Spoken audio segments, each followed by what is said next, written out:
Hi, everybody. I'm Dave Shore. Thanks for joining me. This is Live at 5.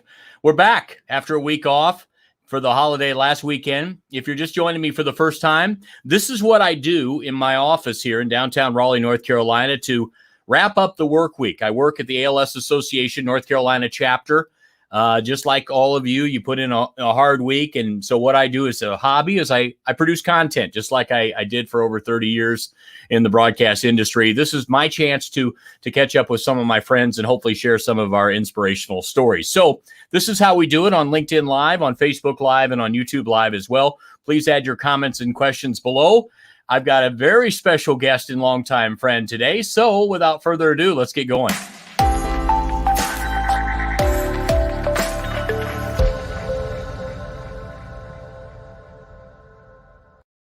And welcome, everybody. It is time for a brand new edition of Live at 5 on a Friday. It is 5 o'clock somewhere. We just happened to get it a little bit earlier on the East Coast. I welcome in my guest today, longtime friend Brandon Noble.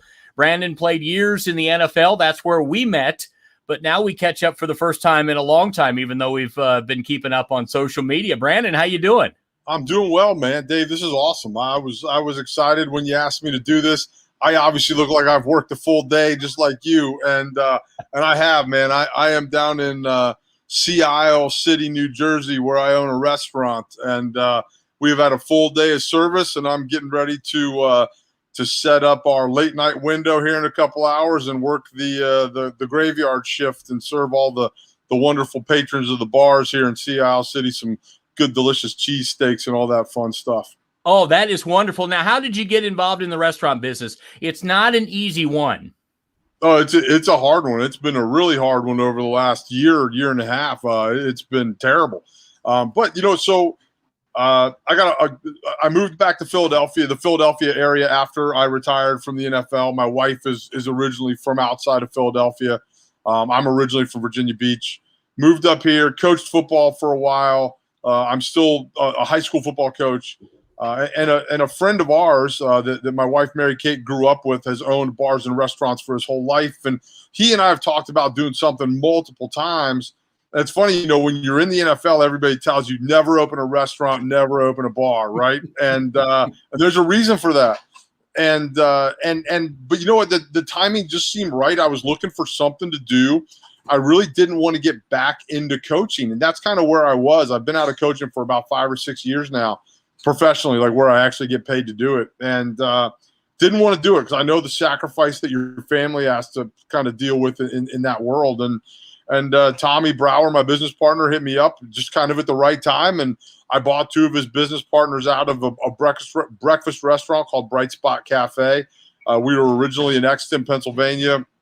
We're now in Newtown Square, and then this winter we got this opportunity to take over a really well-known and established breakfast place at the Jersey Shore, and we jumped at it. And so now here we are at Shuby's, which is down in Sea Isle City, New Jersey, and now I look like this, right? I mean, I look like anything of those pictures that you put up, man. I was like, when you put the headshot of me with the suit and tie, I was like, oh, people are gonna be like, who is this guy that Dave pulled out of a dumpster this morning? I had to do it. It was just such a great collage that you had, and all the stolen material that I can find is always the best material. But sometimes I share stories from my past. Brandon, let me tell you this one. Here's where I first heard about the advice not to own your own restaurant. Okay, this came from current Miami manager Don Mattingly. Late 80s, my first TV market, Evansville, Indiana.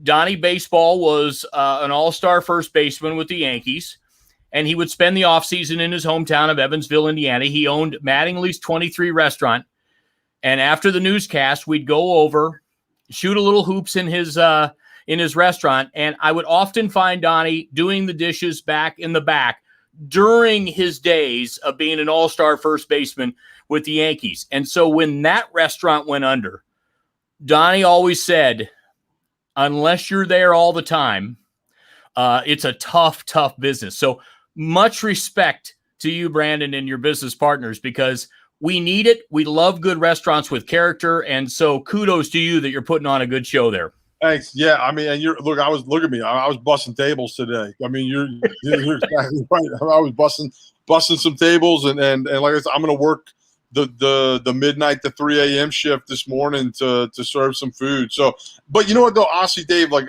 and he's right. Like you've got to be hands on. You've got to be in the building, Yeah. and I think that's where, especially when you're a professional athlete, it seems like a great idea. Somebody else is going to take care of it. This is not something I could have done when I was playing football. This isn't something I could have done 10, 15 years ago when I had little kids. My kids are all teenagers or going to college. So, I'm in a spot right now where I can do it. And to be completely honest with you, I absolutely love it. I mean, this is as much fun as I have had in a long, long time. And it's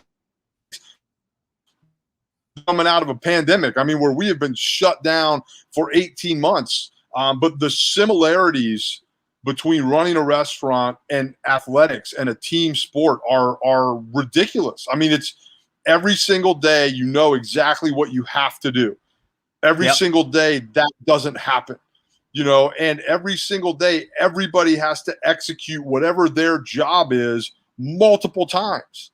And that never happens, right? So it's just, I mean, it is exactly like a week of football, a football game, and communication and all the little things that go on. I mean, it really is a team environment every day, and I love it. I mean, it's as close to home as I've felt in a long, long time as far as what I loved about sports.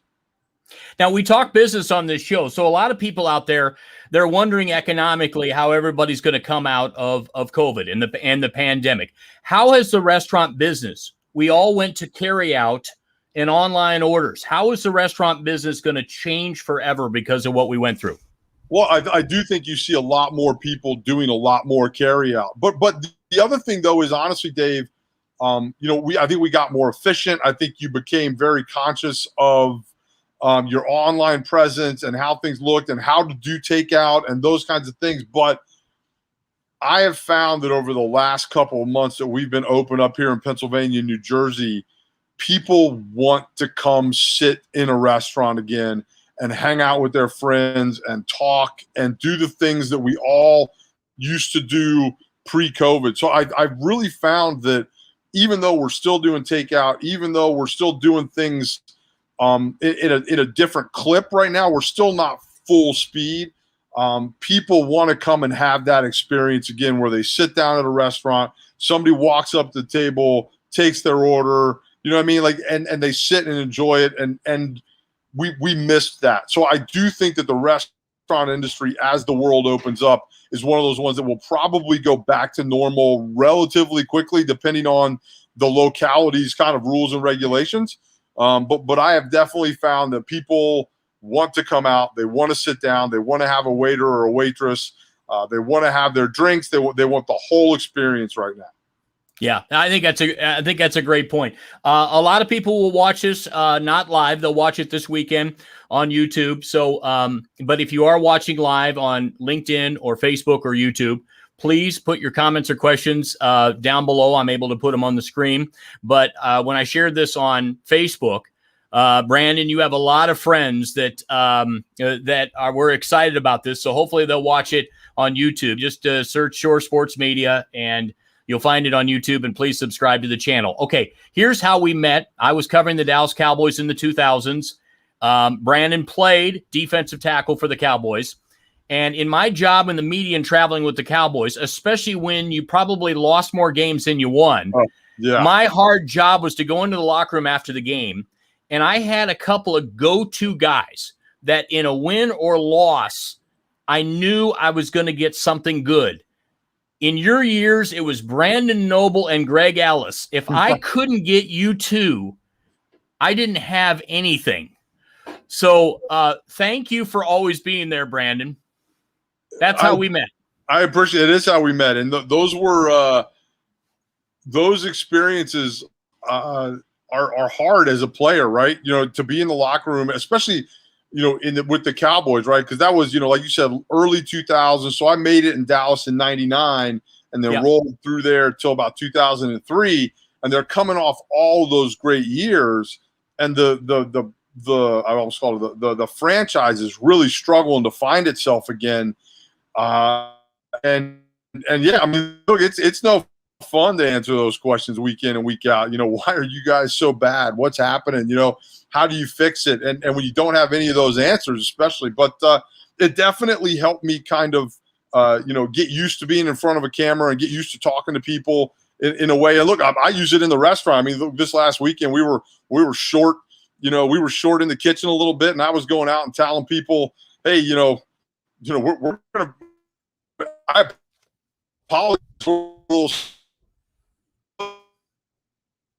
the better that I got, dealing with you guys on a day-to-day basis and being in front of a camera. I knew that I wanted to go into broadcasting afterwards, and it's definitely helped me a lot. Being a guy that you guys felt comfortable coming and talking to makes me feel more comfortable now when I do it. I've been doing it for a while now, but yeah. Those were tough ones, man. There's no doubt about it. Being on a 5-11 Cowboys team is not a good time. If I remember right, you closed out Emmett's career. You played with a Hall of Famer. What do you remember that stood out about Emmitt Smith, one of the greatest of all time? Well, number one, I mean, obviously he is. So I grew up a Chicago Bears fan. So I was a huge Walter Payton fan. And Walter was a guy that played on a lot of really, really bad football teams and still had the NFL rushing record.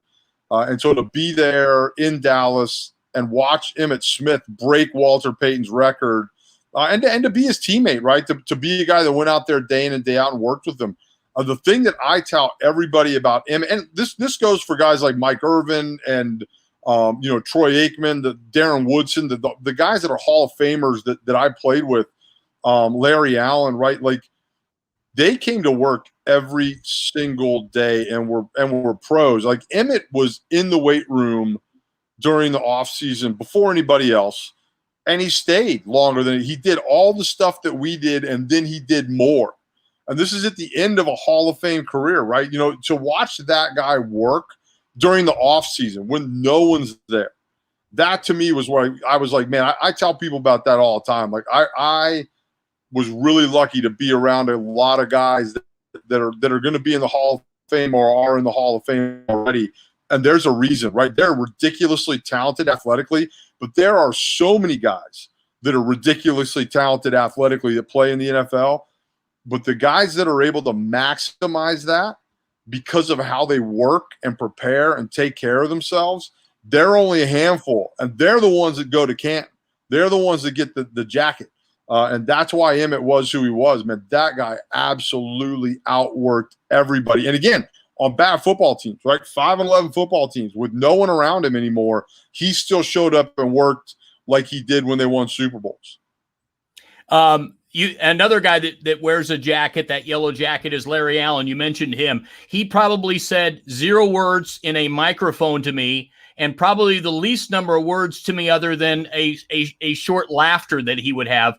But did you ever have to lock up with this guy? What made him a staple and a Hall of Famer on the offensive line? Larry is maybe one of the most terrifying people you'll ever line up against, and at the same time, one of the nicest guys in the entire world, right? Larry definitely didn't talk a lot. Dave, you are spot on. I'm glad I've never had to try and interview him. Even I was a teammate of his for 4 years, and we talked, right? I mean, we smashed into each other every single day, so we definitely talked. But Larry, he would give you that big grin and kind of laugh and shrug his shoulders, and he was incredible. Larry Allen was the rare combination of a guy that had, again, that even more ridiculous level of athleticism, some kind of like creature, like brute strength, and then could just play the game. I mean, he was so technically sound. I remember, one of my first camps, it was my first camp with Dallas. So it was in 99, and I'm just trying to make the team, and I'm slowly kind of working my way up the depth chart, right? And so as you get kind of higher and higher in the depth chart, next thing you know, you're playing against the 2s and the 1s, right? And so in practice, all of a sudden, I find myself in a goal line period playing the 3 technique, which is kind of on the outside shoulder of the guard, and it's Larry Allen and Flozell Adams standing in front of me, right? And you're just like, here I am, right? I'm a 6'1", 280-pound, first-year defensive tackle, and here's LA and Flozell. Flozell's, 100 and 320 pounds, and LA's 6'4", 340 pounds, and like the sun just disappears. You know what I mean? And you're just like, I'm just going to try and survive this snap and play. But Larry was really, really special. Again, prepared, always showed up to work, battled through injuries, and then just had that ridiculous, like, I don't know that I've ever seen anyone that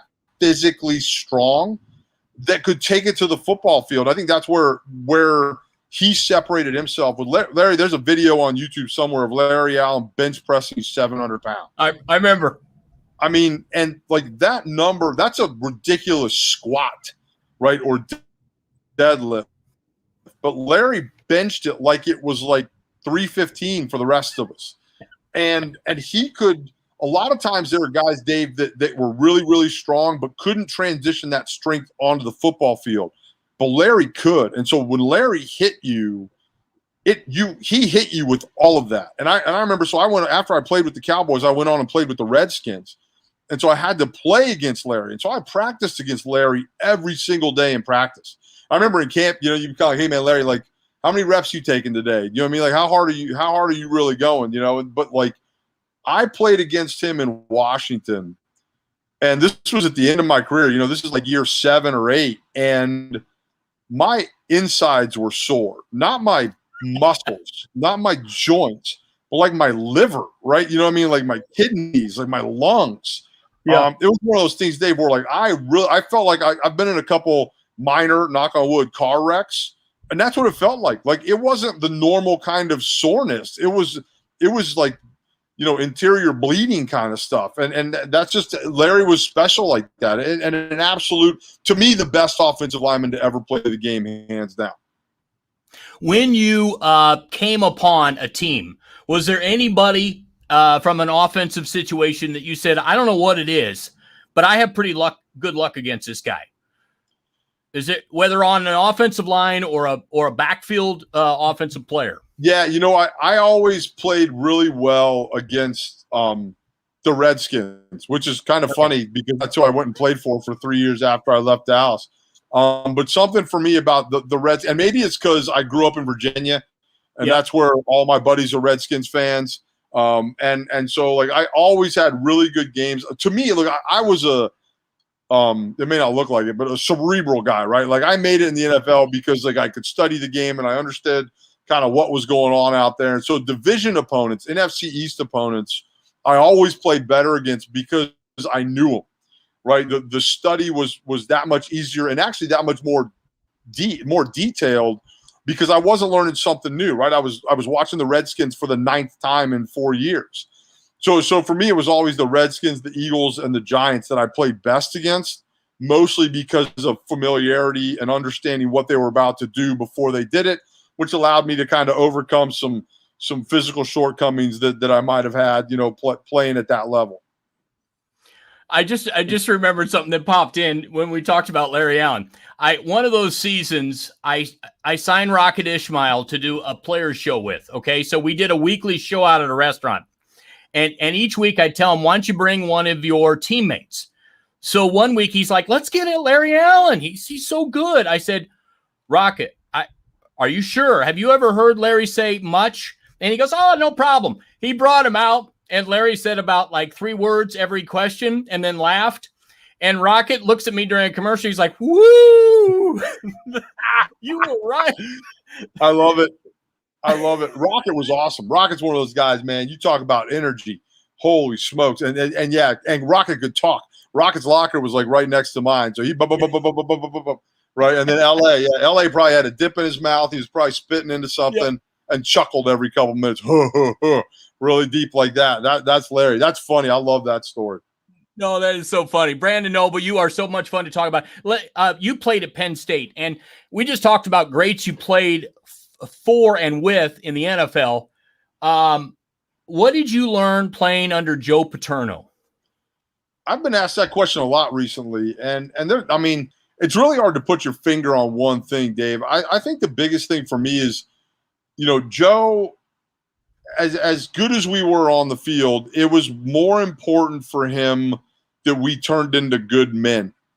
And I think as I've become a father and a high school football coach and done all the things that I've done, I really want to make sure that that's the position that my boys are in, that my daughter's in, right? When they're around people, the goal is not to make them a great football player, in my daughter's case, swimmer, right? But to make them better people.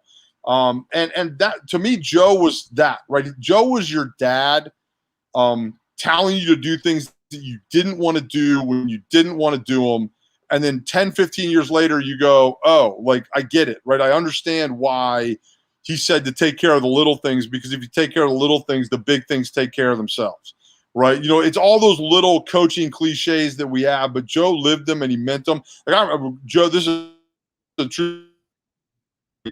So I got two Joe stories here. So the first one is, he really had this thing about us cutting corners and taking shortcuts. And I remember walking through campus one day, and Penn State is huge, walking through campus one day and cutting across some grass and like not taking the right angle on the sidewalk. Yeah. And I don't know where he was or where he came from, but all of a sudden he's like yelling. You get this like, no, but what are you doing? You're running, you're cutting corners here, you cut corners everywhere. Right. And you just like, where was he, in a bush? You know, where did he come from? Like, it's the middle of the day on campus. And then the other things, I mean, you look at me now, right? I've got this big beard, I've got this long hair. Joe, we were super clean shaven, clean cut. And in the NFL, I did the same thing. I grew my beard out. I had some long hair for a while. And I remember going back at the end of my career, and I was literally trying to avoid him. I was trying to sneak through the office to see all the coaches that I wanted to see and not see Joe because I had a beard. And Dave, man, I walk around the corner and I hear him coming, and it's the same thing, right? He looks at me. He recognizes me. Now, this is probably 2004 or 5. So instead of being a 6'1", 260-pound, bald head, clean shaved kid, I was now a 6'1", 310-pound guy with a huge head of hair and a giant beard. And same thing, right? No, well, you haven't shaved in years. You know, you can't afford a razor, right? I mean, all that money they're giving you. And he grabs me by the ear. I mean, not literally, right? But he grabs me by the elbow, walks me into his office, sits me down, proceeds to like kind of chew me out for 10 minutes about my hair and my beard, and then asks how my parents are doing in Virginia Beach. You know, but that was the kind of guy he was. Like, it didn't matter if it was, 1995 or 2006. Right, he wanted you to be a good person, and that was what was important to him. And I think I've tried to do that in my own life with my kids and the kids that I coach. I've been blessed in sports talk radio days to have employees who were former athletes. So in Los Angeles, Keyshawn Johnson, Marcellus Wiley, two of the better employees because they love feedback. Athletes are used to getting feedback and having thick skin. Am I correct? I mean, that's a great lesson that you learn in sports. Yeah. You need it. I mean, because that's the rest of your life, right? People are always, if you can't get better, right, you're never going to go anywhere. And I think that's an important lesson that we miss a little bit right now with our young people because of the way. Again, I'm a father. I got 3 teenagers. I got one in college, one going to college, and one's a sophomore in high school. So, to be coachable is so important. And it's not coachable like on the field for the rest of your life. It's be able to take direction, be able to get help, be able to take constructive criticism or an ass chewing, pardon my French, right? And then use it in a constructive way to make yourself better, to get the job done the way that you're supposed to do it. That's a huge part of being an athlete, and it's a huge part of being an adult or being successful. So if you don't have that ability to do it, you're going to struggle. What part has changed about being coached as a high schooler in the 90s compared to how you would coach a high schooler in 2020s now? Oh, man. Like, how long do you have? What's changed and what hasn't changed about how you motivate and discipline? I think, Dave, I'm really fortunate, right? So I am I work for a guy. I'm the defensive coordinator at Downingtown East High School. I work for a guy that is as old school as could possibly be. He's like my high school football coach was. Yeah. We are very tough on the kids. It's about accountability. There's definitely a different way of speaking to people now that, there's definitely not as many F-bombs, not as many curse words, not as many derogatory words that are thrown at you. Yeah. And you do have to be careful with that stuff now. And look, you do have to treat them different, right? You talk about concussions. You talk about physical toughness. There's a real fine line because of how the game has changed that you can't do anymore that coaches used to do to us. And I'm not saying it's better or worse. I'm just saying that those are the big differences. Okay, I think that's very, very important. Some of the things that you point out there.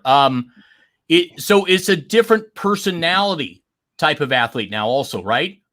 In how they've been raised? And it's a different parent. Yeah. It's a different parent. And that's the big thing, Dave, right? And I'm not knocking parents at all. I'm one myself. But you're dealing with parents that are way more hands-on and also don't always, like my dad would have taken the side of the high school football coach, right? Yeah. Well, why did he make you run 50 laps, right? What did you do, right? That's the question that my father would have asked me. Whereas now it's the other way around, right? It's, why are you making little Jimmy run so much? Those kinds of things. It's definitely different. Like I'm really lucky to live in an area where high school football is important, where the high school football coach is super old school, and he's been doing it long enough to where the people in the community respect him, and he puts out good kids and good young men.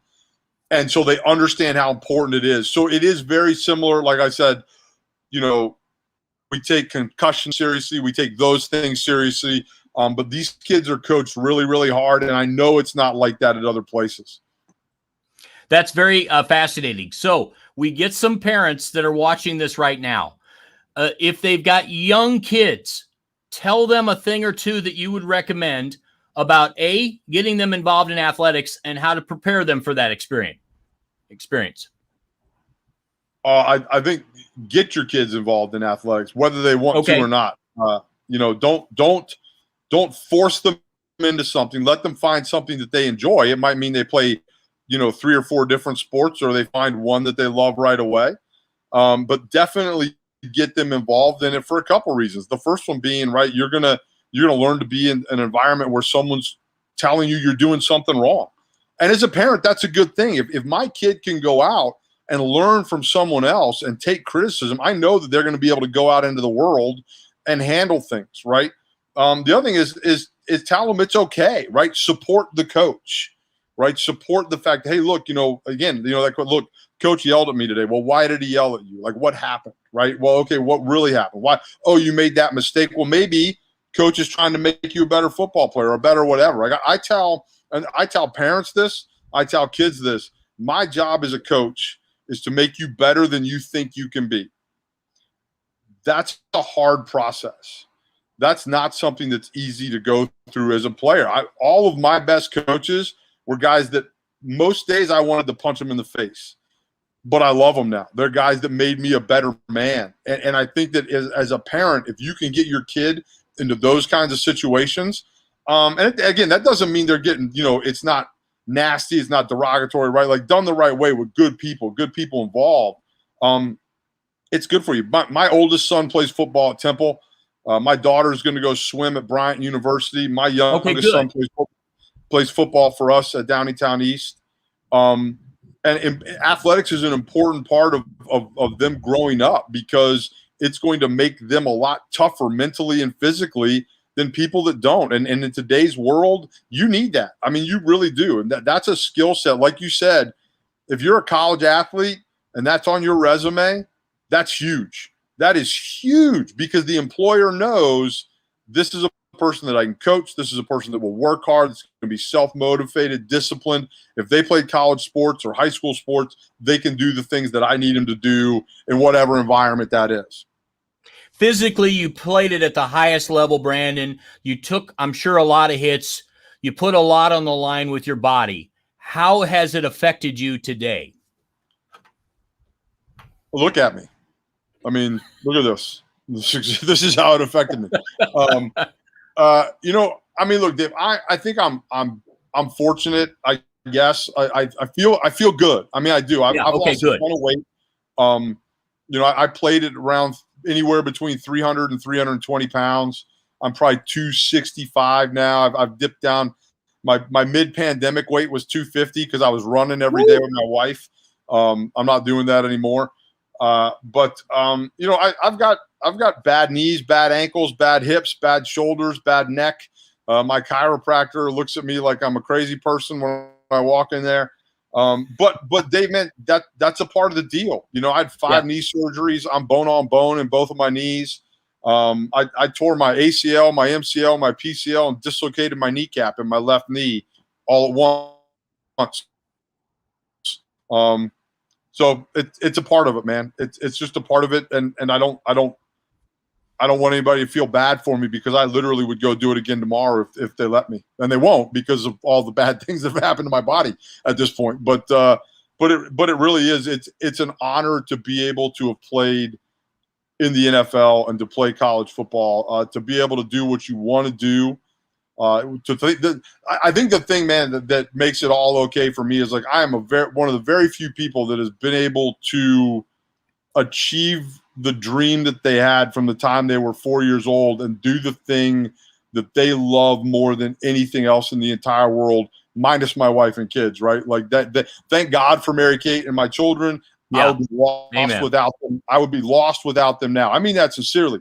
If I did not have them in my life post football or during my transition out of football, I don't know what would have happened to me. But they have made it all better because I've got something else that I love that way. So it was all worth it. I mean, look, man, there's some days I can't walk down the stairs. There's other days I bounce around the house like I'm 18 years old. It just depends on the weather. Okay. Well, I wanted to make sure because every guy's got their own story. All right. I'm not keeping you for very much longer because you're a businessman. But if you're in school today at Penn State, you'd be able to take advantage of the naming, imaging, and licensing. So you'd be able to market yourself, Brandon Noble. What do you think about that? I don't know. I have a tough time wrapping my head around it, man. Like I could barely go to school when I was in college. But kids are so much more savvy when it comes to that kind of stuff now in that world. I don't know. I really am, Dave, having a tough time. Like I like the fact that they have the opportunity. I'm concerned about the fact that they have the opportunity, if that makes any sense at all. I do think that we're getting to where, especially with college football, like it to me was about as, after being in the NFL especially, about as pure as it gets. I know there's things there, right? But like you're playing a game, every game matters, all the things that college football was for me. I don't know if it is anymore, and that's okay. But I do think that it's going to create some issues from a recruiting perspective. I think it's going to create some locker room issues. I do think it adds a layer of difficulty to being a football coach right now. I coached college football for 8 years after I retired from the NFL. I couldn't imagine doing it right now in this environment. But look, man, if a kid can go out and make $50, $100, to get people to play video games or to rep a wing joint or what. I mean, look, man, I'd have been happy if somebody gave me free wings and beer. I mean, at the end of the day, like that, I mean, that would have been perfect for me. To use this face and this body for your advertising, God bless you. But yeah, I like I said, I don't know how I would have navigated it because, believe it or not, I especially in college, man, I was super self-conscious, and I don't know that I would have wanted to put myself out there like that. So it's a crazy new world that we're kind of heading into with college football. And I hope that guys figure out how to do it and make some money. And then when they do it, they don't spend that money on dumb stuff. I personally, my solution to the whole thing, right, is if you want to pay these kids, put their money into some sort of investment fund that they can't touch until they're 50. And then give it to them then, or 25 or whatever it is. Right. You know what I mean? Like, I think it's the wild, wild west right now. It'll be interesting to see what the next 5 years of college football looks like. Yeah, I think this came about so quickly that I don't think they have it figured out. So you mentioned it, and I mentioned it to somebody yesterday. This is going to be the Wild Wild West. There's going to be some problems early on because they won't have any regulation of it. And of course, you're dealing with the NCAA here, and they have trouble with oversight anyway. So they have trouble with everything. They are not very good at much except collecting money. So that's why I worry about it, because you're going to have a lot of agents and a lot of marketers out there overextending some of these kids. Right. Yeah. How are you going to vet all these people? Right. As a college football coach, I go, all right, now I've got my room, right? I've got my guys. How do I make sure that they're being taken care of? Right. And they're not getting taken advantage of, or putting themselves, signing a contract that, puts them on the hook for, I mean? I just don't know, man. I hope that it goes through a good process and they figure it out without too many casualties, right? I mean, that's really the best that we can hope for at this point. All right, Brandon, it's been a lot of fun. This is the way I catch up. I know we try our best to stay in touch, but it's been a lot of fun. I'm going to come visit the restaurant sometime. So get the bourbons ready so I can taste a couple of bourbons. Okay. Oh, absolutely, man. We will definitely pour some bourbon next time I see you. Wherever that is. Give my best to Mary Kate. Will do. And take care of yourself. Thanks so much. Thanks, Dave. Good to see you, man. All right. Good to see you too. B Noble. That's what I always called him. Brandon Noble joining me here on Live at 5. Thank you so much, everyone. If you joined on some of the other shows, I want to thank everyone who participated and donated on Facebook to my ALS fundraiser. Was able to surpass over $4,000 from those of you out there. And throughout the state of North Carolina, we have raised over $650,000 as well. As Brandon knows, there's a lot of his former brothers and others from the NFL who have faced ALS, and so do so many others. So next week we'll have a brand new guest, but I think that was a lot of fun. If you haven't subscribed on YouTube, please do that. Shore Sports Media. I try to spend a little time making that channel look a little bit better, but you'll get a chance to see Mark Followell and some of the past guests that I've had as well. Those are the most recent ones. Larry Potash from WGN TV. There's a whole host of fun ones. Jerry Valancourt, Jerry V, with a little NBA talk. So we try to have some fun each and every week. My thanks to Brandon Noble. My thanks to all of you for joining. Have a blessed weekend and be safe out there. We'll see you next week on Live at 5.